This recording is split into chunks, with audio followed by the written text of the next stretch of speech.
mistakenly open wrong PDF.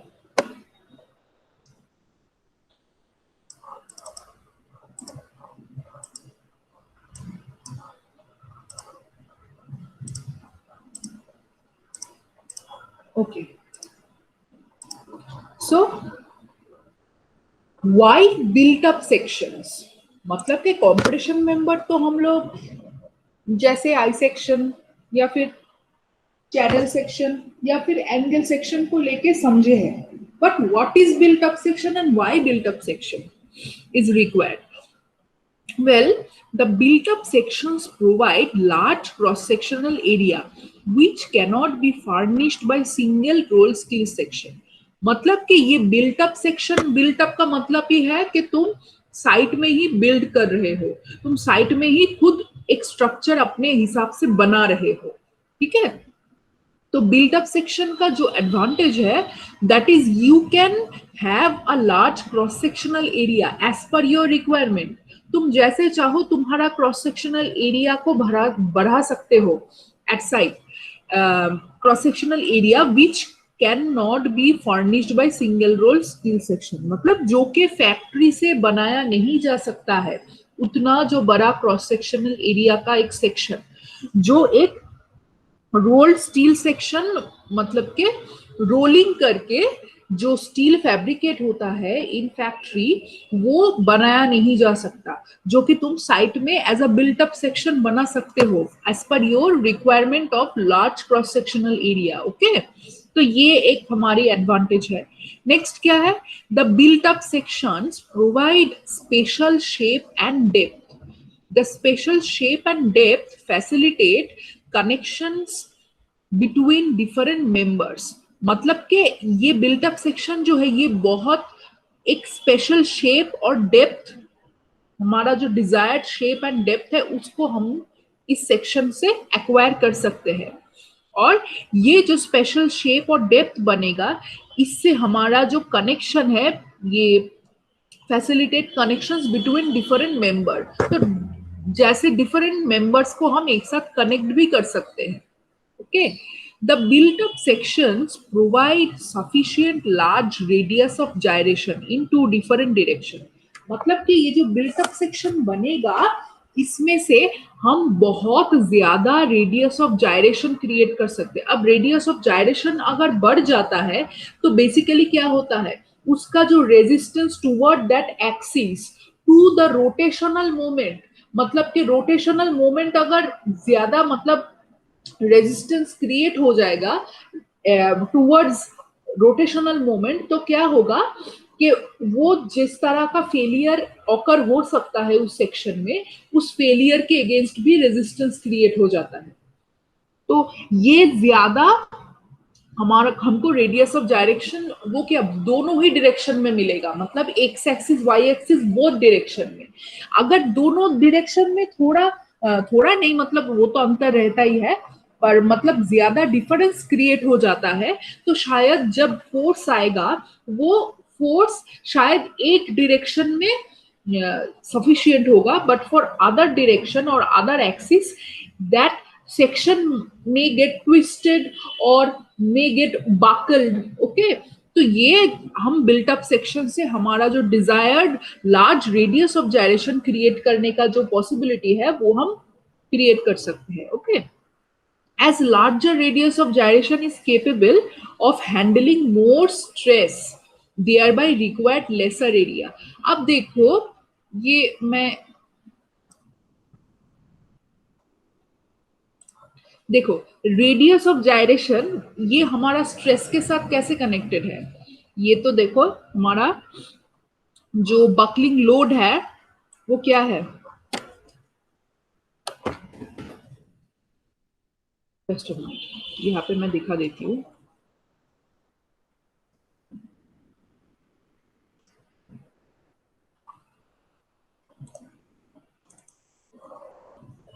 देखो ये हमारा जो यूलर बकलिंग स्ट्रेस है ये क्या है ये? ओके, ये हमारा स्ट्रेस है। अब देखो हमारा रेडियस ऑफ जायरेशन क्या है? R, this is R. Okay, तो अब देखो ये आर के साथ एफसीसी का रिलेशन क्या है। अगर ये देखो, ये हम जो एक टेबल पढ़े थे ना, देखो ये वाला टेबल, देखो यहाँ पे हमको देखो एफसीडी मिल रहा था, compressive stress along with it scale by R, मतलब कि के एल बाई आर, इसके साथ हमारा एफसीडी का एक रिलेशन है। ये मतलब ये एफसीडी का एक रिलेशन है।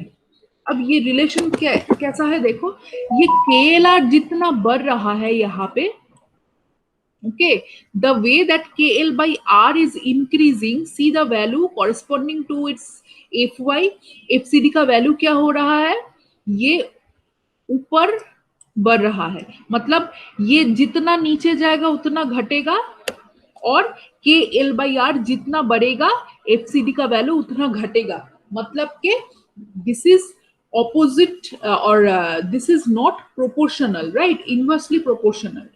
तो ये देखो के एल बाई आर, इसके साथ एफसीडी का जो है ये इनवर्सली प्रोपोर्शनल है, राइट। तो देखो यहाँ ये अगर बढ़ेगा तो ये घट रहा है, isn't it? तो देखो अगर ये आर, देखो ये आर का रिलेशन एफसीडी के साथ क्या है, ये तो 1 डिवाइडेड बाई आर इसके साथ रिलेशन है ना। तो अब देखो ये के एल बाई आर जब बढ़ रहा है और एफसीडी घट रहा है, और आर यहाँ पे क्या है, इनवर्स फॉर्म में है, तो ये इनवर्स फॉर्म में है मतलब क्या है, इसको इसके साथ इसका रिलेशन क्या होगा, ये अगर आर अगर बढ़ाएंगे तो फिर एफसीडी भी बढ़ जाएगा, क्योंकि देखो ये तो एक्चुअल रिलेशन क्या है, एक्चुअल रिलेशन तो उल्टा है, और यहाँ पे 1/r भी उल्टा है। इसको अगर सीधा करके रिलेशन में देखे तो ये भी अगर बढ़ेगा तो एफसीडी भी बढ़ना चाहिए, इजंट इट? जस्ट ओके, तो ये इसी वजह से देखो यहाँ पे बताया गया है, as larger radius of gyration is capable of handling more stress. अब अगर देखो ज्यादा स्ट्रेस ले पा रहा है, मतलब कि एक अगर कोई सेक्शन ज्यादा स्ट्रेस ले पा रहा है, उसका मतलब क्या है, हम उस सेक्शन का हमें उस सेक्शन के एरिया को बढ़ाने की जरूरत नहीं है, हमारे उस सेक्शन में जो एरिया है उसी से काम चल सकता है।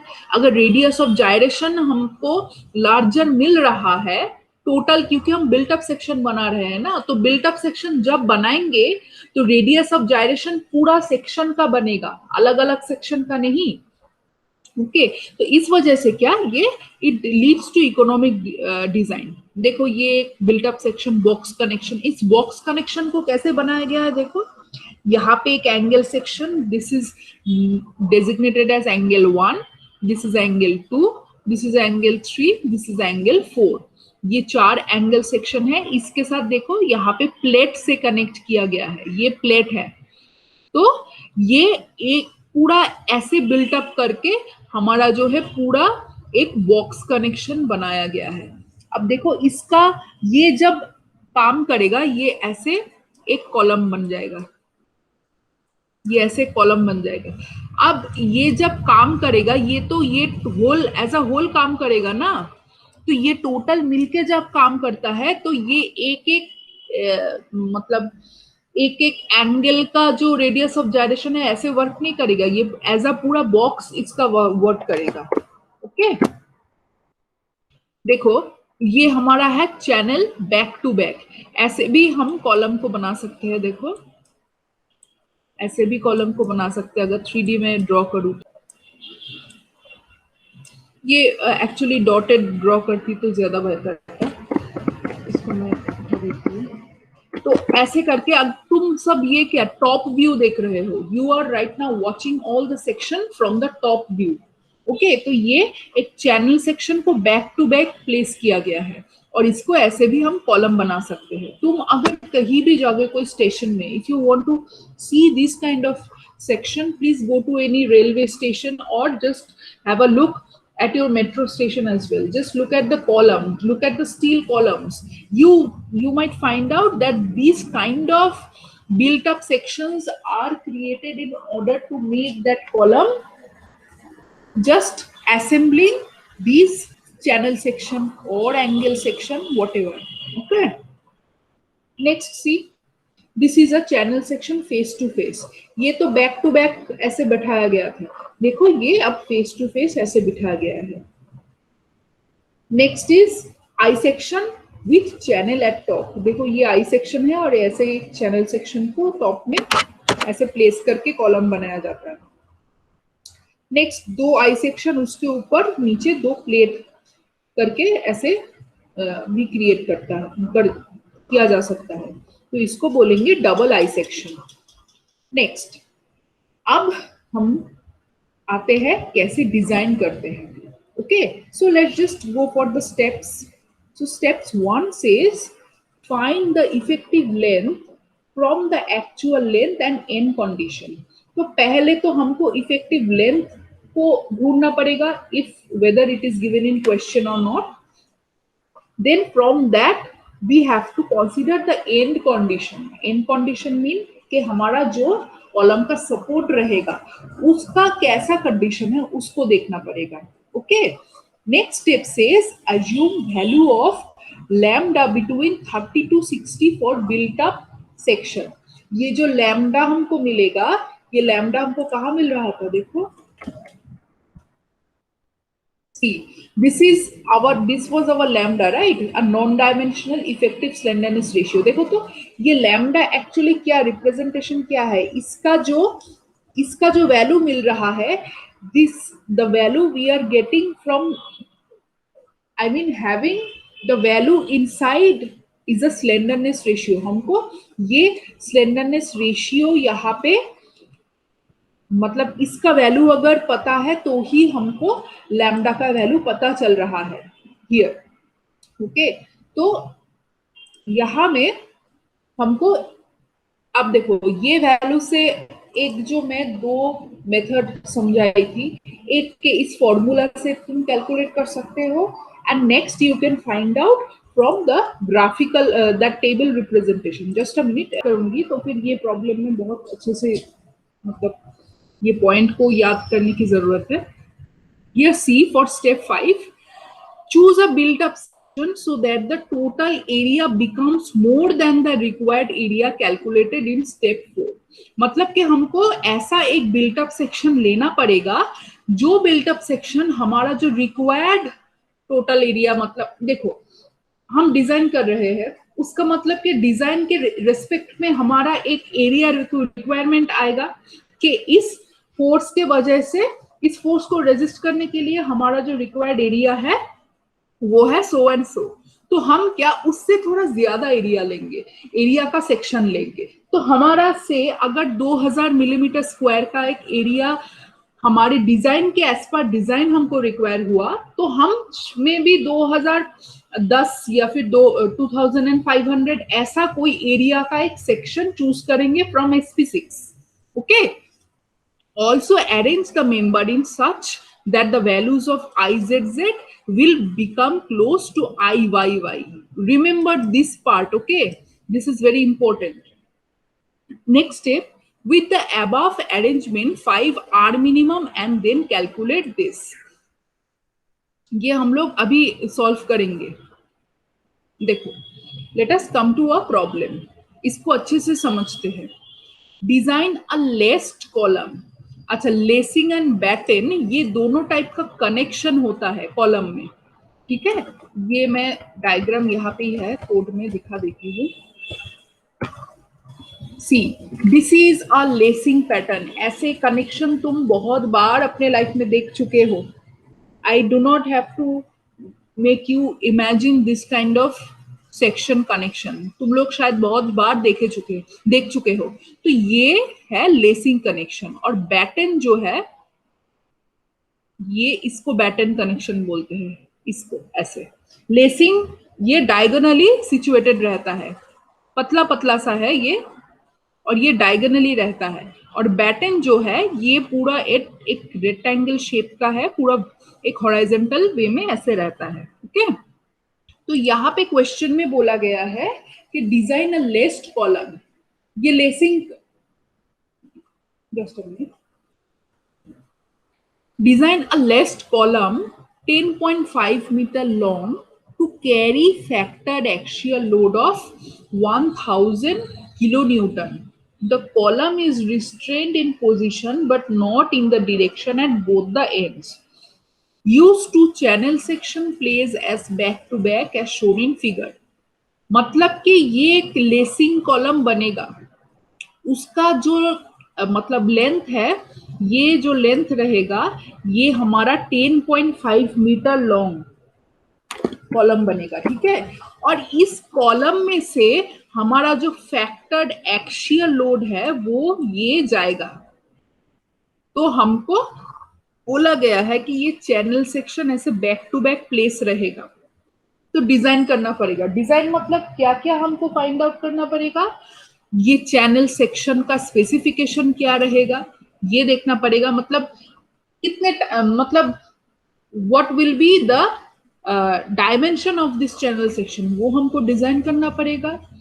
फिर हमको ये जो स्पेसिंग है इसके अंदर कि कितने स्पेसिंग में हम लोग इसको रखेंगे ये डिजाइन करना पड़ेगा। और ये जो 1000 किलो न्यूटन है, इस 1000 किलो न्यूटन फैक्टर लोड को लेने के लिए ये स्पेसिफिकेशन, ये डायमेंशन को डिजाइन करना पड़ेगा वैसे, ताकि ये इस लोड को ले सके। ओके, तो हमको एक टारगेट दिया गया है यहाँ पे कि इस लोड को लेना पड़ेगा, ऐसे करके तुमको डिजाइन करो, ऐसे इसको ध्यान में नजर रखते हुए। और इसका जो लेंथ है ये 10.5 मीटर लॉन्ग है, तो इसको ध्यान में नजर रखते हुए बैक टू बैक एक चैनल सेक्शन तुमको डिजाइन करना पड़ेगा। ओके, देखो तो यहाँ पे for steel grade we know Fe410, मतलब कि Fu410 और Fe250 ये तो स्पेसिफिकेशन पहले से ही रहता है। So the design of column, see here P is given to be 1000 kilonewton, तो न्यूटन में कन्वर्ट किए किलो न्यूटन से। L is 10.5 मीटर, इसको ऐसे ही रखा गया है, मीटर में रखा गया है। Let the design axial compressive stress of column be 150 megapascal। देखो पहले हमको तो पता नहीं कि, देखो हमको तो एक चैनल पहले चैनल सेक्शन पहले फिक्स करना पड़ेगा। ये चैनल सेक्शन इस डायमेंशन का बनेगा, इसको तो पहले हमको डिटरमाइन करना पड़ेगा कि नहीं।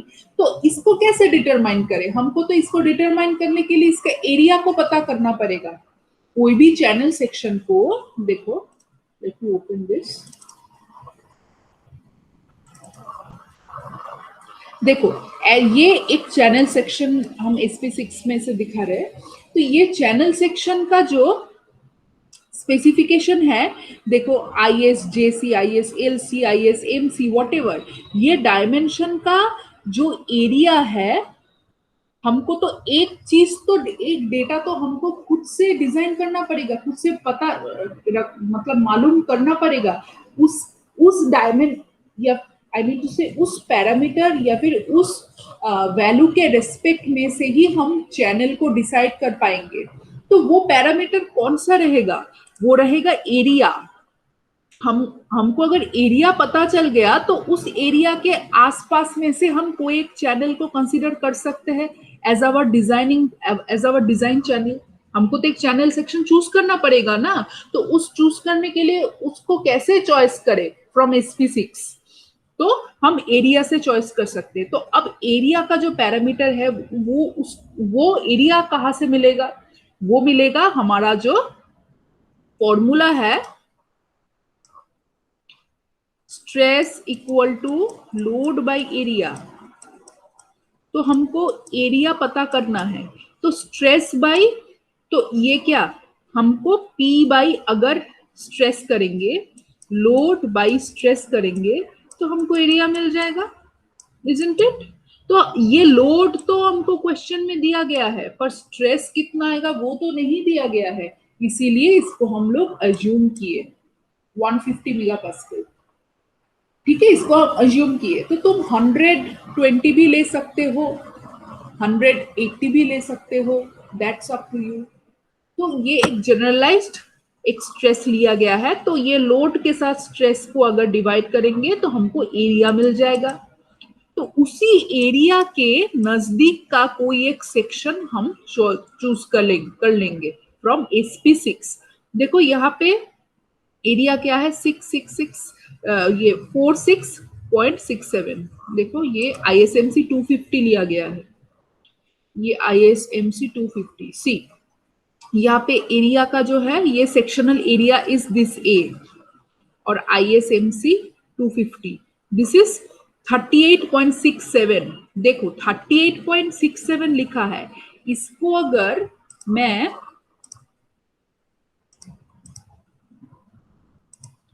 38.67, जस्ट अ मिनट,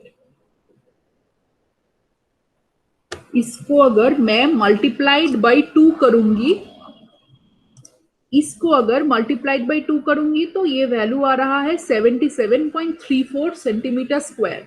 तो अब 77.34 सेंटीमीटर स्क्वायर को अगर मिलीमीटर में कन्वर्ट करूंगी तो ये रहेगा 7734 millimetre square.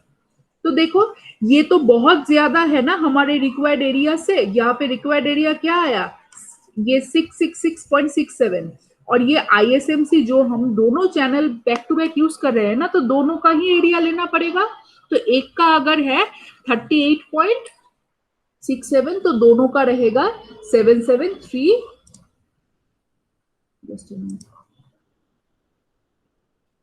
So this is less than our the section we are considering। तो हम जो सेक्शन ले रहे हैं ISMC 250 का, वो बहुत ज्यादा ऑलरेडी लेके डिजाइन कर रहे हैं। जो हमारा रिक्वायरमेंट है उससे भी ज्यादा लेके हम लोग एरिया को, सेक्शन को चॉइस किए हैं। तो इसी को लेके ISMC 250 को लेके पहले डिजाइन करके देखते हैं whether this section is safe और नॉट। तो देखो ये रेलेवेंट प्रॉपर्टीज जो है ये SP6 से हमको सारे ये डेटा मिल जाएगा, यही यहाँ से, ये इसके कॉरेस्पॉन्डिंग, ये देखो ये हमारा वेट, एरिया, ये हमारा depth of section, width of flange, thickness of flange, web, CG, moment of inertia, radius of gyration, इसके कॉरेस्पॉन्डिंग हम ISMC 250 का सारा डेटा जो है यहाँ से मिल जाएगा। ओके, तो यहाँ से ही ये डेटा लिया गया है। तो देखो यहाँ पे तो हमारा एरिया रिक्वायर्ड क्या है, ये हम प्रोवाइड क्या कर रहे हैं, ये देखो ये अच्छे से समझो। In the design of built up column with 2 section, the section are so spaced that the least radius of gyration of built up section becomes as a large value as possible. Therefore, the radius of gyration about y-axis is increased so that it becomes equal to or more than the radius of gyration about z-axis. This can be achieved by spacing the section in such a way that RZZ becomes Rmin। देखो इसका मतलब क्या, देखो यहाँ पे हमारा RYY क्या है 23.8, RZZ क्या है 99.4। मतलब कि ये जो सेक्शन है, देखो यहाँ पे सेक्शन डायग्राम, हाँ ये जो सेक्शन है ये हमारा टोटल सेक्शन क्या है, ये हाइट क्या है 250, राइट, ये 250 है। तो ये R जो Z है हमारा यहाँ पे RZ ये 99.4 है, मतलब कि ये हमारा Z एक्सिस है और ये हमारा Y एक्सिस है। ओके, तो इस एक्सिस से ये हमारा RZ जो है ये 99.4 मिलीमीटर है, और RYY का देखो 23.8, मतलब कि इस यहाँ में से 23 इस एक्सिस से 23 पॉइंट, यहाँ से 23.8 का डायमेंशन रहेगा और यहाँ में से हमारा 99.4 का डायमेंशन रहेगा। अब देखो हमारा RZZ तो बहुत ज्यादा है ना RYY से, तो हमारा टारगेट ऐसा रहेगा कि हम लोग इसके अंदर का स्पेसिंग इतना ज्यादा रख देंगे ताकि हमारा RYY का जो एक्चुअल वैल्यू है वो बढ़ जाएगा फ्रॉम दिस RZZ वैल्यू। ये RZ वैल्यू तो इसी एक्सिस में ही लाई करेगा, ये 99.4 है ना, तो हम ये सेक्शन का जो स्पेसिंग है इसको ऐसे रखेंगे ताकि ये वाला जो वैल्यू है RZ का वैल्यू ये मिनिमम पड़ जाए, ये कम पड़ जाए, और ये स्पेसिंग बढ़ाने के वजह से हमारा RYY का वैल्यू और ज्यादा बढ़ जाएगा with respect to this RZ value. ये हमारा टारगेट रहेगा। ओके, तो हम देखो ऐसे इस कॉन्सेप्ट को लेके अगर डिजाइन करेंगे तो ये are Z Z becomes minimum, क्योंकि हमको तो इस ये आर जेड को मिनिमम रखना है ना, हम स्पेसिंग ही ऐसा प्रोवाइड करेंगे फ्रॉम द वाई एक्सिस ताकि ये आर जेड कम पड़ जाए, मिनिमम पड़ जाए। तो हम आर जेड को मिनिमम कंसीडर कर रहे हैं, तो हम एल बाई आर जो है, K L by R, remember that slenderness ratio factor, तो उसके जगह का जो आर है वहां पे हम आर जेड का वैल्यू लेंगे, क्योंकि हम आर जेड को ही मिनिमम लेंगे, क्योंकि हमारा जो टारगेट है वो आर वाई वाई को ज्यादा रखना है, ताकि वहां पे स्पेसिंग देके, यहाँ पे देखो ये वाई एक्सिस के जगह पे स्पेसिंग रखने का प्रोविजन है, पर जेड एक्सिस में क्या कोई स्पेसिंग रखने का प्रोविजन है? नहीं है ना, क्योंकि तुमको तो फिर तो ये अंदर ये बीच में से सेक्शन को काटना पड़ेगा। पर देखो हम हमारे यहाँ पे प्रोविजन है। तो अब देखो एस पर ये एल बाई आर का वैल्यू हमको निकला, तो एस पर 7.6.1.5 ऑफ आईएस कोड, ये देखो इस क्लॉज में जाते हैं। ओके ओके, तो देखो यहाँ पे इस क्लॉज में क्या दिया गया है, the effective slenderness ratio of least column shall be taken as 1.05, मतलब कि हम ऑलमोस्ट 5% थोड़ा ज्यादा लेके ही स्लेंडरनेस रेशियो कंसीडर करेंगे फॉर आवर लेस्ट कॉलम। इसी वजह से देखो ये 1.05 into that KL by r किया गया है, विच इज 105.63। देखो यहाँ पे के का वैल्यू एक्चुअली वो मैं बताई थी ना, यहाँ पे एक 1 ये एक्चुअली केल होता, तो ये 1 कंसिडर किया गया है एज पर it's condition given, an condition given. तो let us get into that again. तो ये मल्टीप्लाई किया जाएगा, तो मल्टीप्लाई करने के बाद हमको थोड़ा ज्यादा वैल्यू मिलेगा। अब देखो ये वैल्यू 180 से कम है, ये 180 क्या है, let me get into the table, क्या है maximum values of effective slenderness ratio. यहाँ पे देखो फर्स्ट जो कैटेगरी है ये हो रहा है कि a member carrying compressive load resulting from dead load and impose load, तो यही तो हमारा मेंबर है ना, ये तो कंप्रेसिव लोड, हम अभी अब कंप्रेसिव मेंबर को डिजाइन कर रहे हैं। देखो इसके बाद वाला है tension member in which reversal of a direct stress occur due to load other than wind और seismic, a member subjected to compression forces resulting only from combination with wind art, ये सब दिया गया है। तो इस कैटेगरीज में हमारा ये पहले वाला कैटेगरीज आ रहा है resulting from dead load and impose load, मतलब डेड लोड और लाइव लोड के वजह से। तो ये हमारा मैक्सिमम इफेक्टिव स्लेंडरनेस रेशियो यही हो सकता है for this category of member. तो हमारा कितना आया है 110.91, जो कि 180 से कम है, so this is allowable. Okay, तो ये हमारा, तो हम इसी को कंसीडर कर लेंगे एज अ के एल बाई आर। तो के एल बाई आर का वैल्यू ये है, एफ वाई वी नो, और बकलिंग क्लास ये सी में आएगा, क्यों, ये देखो चैनल सेक्शन में,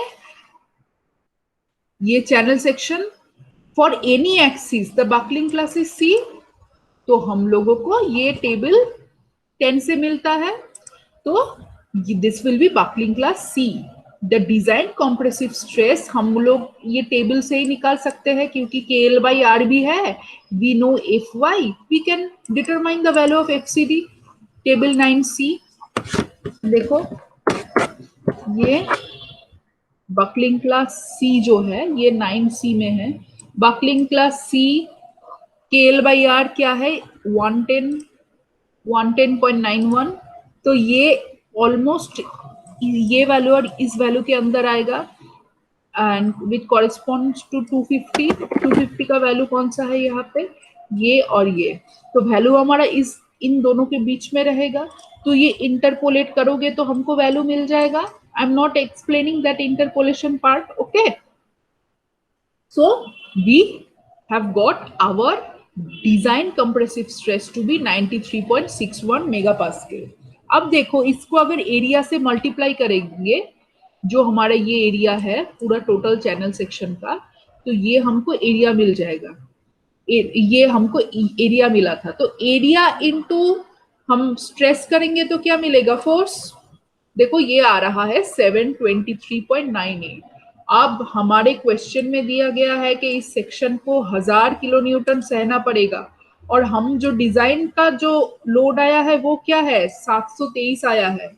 ये तो बहुत कम है, ये सेक्शन तो नहीं चलेगा, ये सेक्शन तो 1000 किलो न्यूटन लोड नहीं पाएगा, नहीं ले पाएगा, तो ये तो सेफ नहीं है।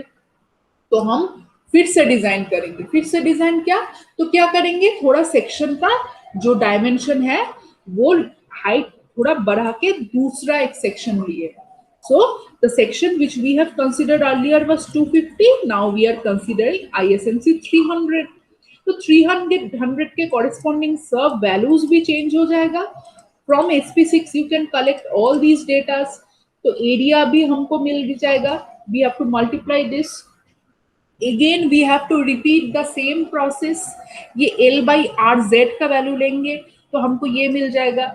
तो इसको 1.05 से मल्टीप्लाई करेंगे तो ये 180 से भी कम है, तो दिस इज अलाउएबल। तो ये इसका जो वैल्यू है और 250 का वैल्यू है KL by R buckling class C, मतलब के ये KL by R 93.5 93.35, मतलब यहाँ से लेके यहाँ का एक अंदर का कोई वैल्यू रहेगा, मतलब ये वाला वैल्यू और ये वाला वैल्यू 121 एंड 107 के बीच का कोई वैल्यू रहेगा। देखो ये हमारा वैल्यू इंटरपोलेट करके ये हमारा वैल्यू आता है। तो ये हमारा जो कंप्रेसिव डिजाइन स्ट्रेस का वैल्यू आएगा that will be multiply with its corresponding area. ये जो चैनल का जो दोनों चैनल का जो एरिया है ये एरिया से मल्टीप्लाई करेंगे हम स्ट्रेस को, तो हमको लोड मिल जाएगा। देखो अब ये लोड जो है ये 1000 किलो न्यूटन से ज्यादा लोड आ रहा है, मतलब कि जो हमको बोला गया है कि 1000 किलो न्यूटन फोर्स ले पाएगा ऐसे कैपेसिटी का कोई एक चैनल सेक्शन बनाओ कॉलम का, तो हमको ये ठीक लग रहा है, ये इससे ज्यादा आया है, तो विच इज सेफ। तो so we can consider this section. अब हम सेक्शन तो सिलेक्ट कर लिए है, उसका डिजाइन बन गया। अब इस सेक्शन को तो हमको बीच में ये स्पेसिंग रख के कॉलम सेक्शन को बनाना पड़ेगा ना, तो ये स्पेसिंग कितना बनेगा, देखो remember I have mention it in step 5।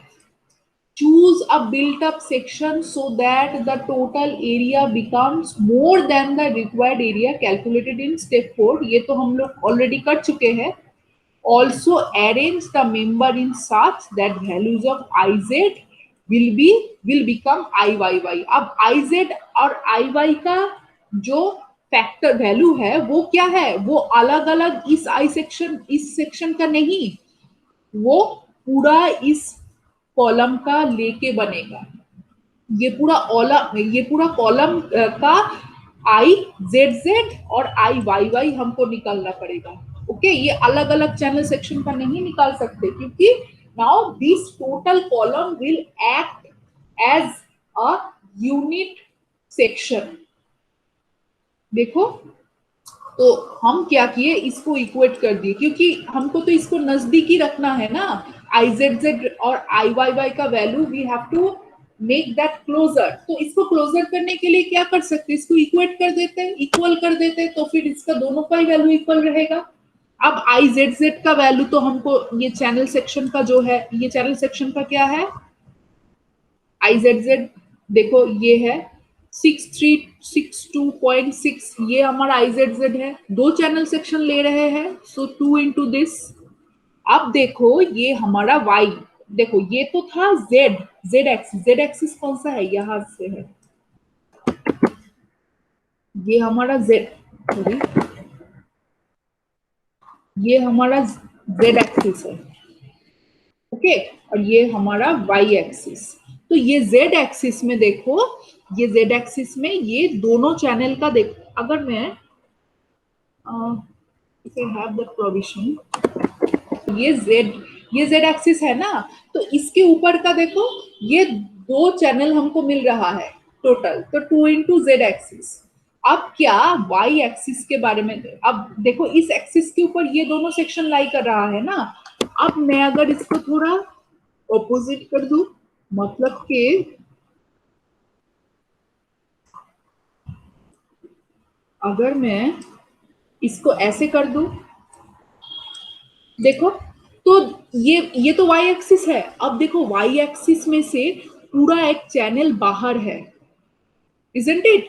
Y axis से लेके इसका, अब वाई एक्सिस से लेके इसका तो डिस्टेंस आएगा, ये चैनल का आई वाई वाई रहेगा, उसके साथ हमारा जो एरिया इस एक्सिस से जो डिस्टेंस में सिचुएटेड है उसको भी इनकॉर्पोरेट करना पड़ेगा। मतलब कि I Y y plus A h square, remember? तो आई वाई वाई तो इस सेक्शन का हमको मिल ही गया था एसपी 6 से। ये है हमारा आई वाई वाई का value for I S M C 300, 310.8, yes 310.8। तो ये हमको मिल गया, प्लस 4564 जो हमारा एरिया है इस सेक्शन का, area into that H square. What will be that H square? That H square will be, देखो ये हमारा स्पेसिंग है ना, ये तो हमारा टोटल स्पेसिंग है, ये हमारा टोटल स्पेसिंग है from that channel section two that channel section. अब स्पेसिंग का हाफ जो डिस्टेंस है वो ही हमारा यहाँ पे डिस्टेंस है ना, तो इसीलिए हम s/2 लेंगे। ये एक्सिस तो ये हाफ डिस्टेंस में लाई कर रहा है स्पेसिंग का, तो ये s/2, ये हमारा है s/2 प्लस ये हमारा क्या है सी वाई वाई, मतलब कि ये centre of gravitational distance from Y direction, ये हमारा s/2, ये हमारा सी वाई वाई। तो ये हुआ हमारा एच स्क्वायर। तो एरिया इंटू एच स्क्वायर कर लेंगे तो एस हमारा अननोन है यहाँ पे बस, तो एस का वैल्यू मिल जाएगा which is 183.1 millimeter. So let us keep that spacing to be 184 millimeter. तो हमारा ये पूरा डिजाइन कंप्लीट हो गया। ये हम स्पेसिंग भी प्रोवाइड कर चुके हैं और ये हम यहाँ पे चैनल सेक्शन भी